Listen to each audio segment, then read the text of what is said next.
शास्त्रों के अनुसार सूर्य नारायण और संज्ञा के दो संतानें, एक पुत्र यमराज और दूसरी पुत्री यमुना थी।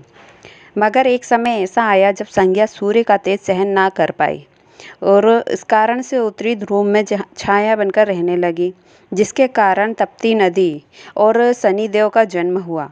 उत्तरी ध्रुव में बसने के बाद संज्ञा का यम व यमुना के साथ व्यवहार में अंतर आ गया।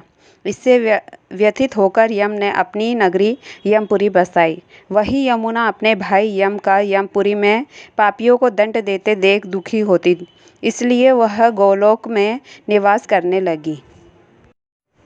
लेकिन यम और यमुना दोनों भाई बहन में बहुत स्नेह था। इस तरह समय व्यतीत होता रहा। फिर अचानक एक दिन यम को अपनी बहन यमुना की याद आई। यमराज अपनी बहन यमुना से बहुत प्रेम करते थे, लेकिन काम की व्यस्तता के चलते अपनी बहन से मिलने नहीं जा पाते थे। फिर कार्तिक शुक्ल पक्ष द्वितीया के दिन यमुना ने भाई यमराज को भोजन के लिए निमंत्रण देकर उन्हें अपने घर आने के लिए वचनबद्ध कर लिया।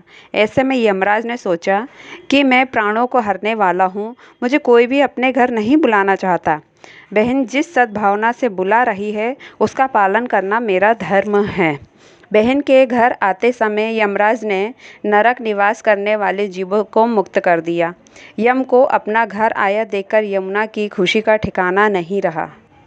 यमुना ने स्नान के बाद पूजन करके स्वादिष्ट व्यंजन परोसकर यमराज को भोजन कराया। यमुना द्वारा किए गए इस आतिथ्य से यमराज ने प्रसन्न होकर बहन को वर मांगने का आदेश दिया।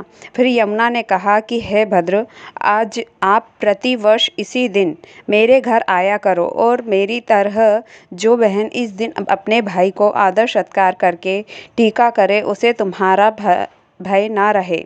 यमराज ने तथास्तु कहकर यमुना को अमूल्य वस्त्राभूषण देकर यमलोक की ओर प्रस्थान किया। तभी से इस दिन से ये पर्व मनाने की परंपरा चली आ रही है।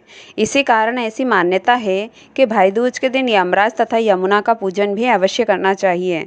धर्म ग्रंथों के अनुसार कार्तिक शुक्ल द्वितीया के दिन यमुना ने अपने भाई यम को आदर सत्कार पूर्वक वरदान प्राप्त किया था, जिस वजह से भाई दूज को यम द्वितीया के नाम से भी जाना जाता है।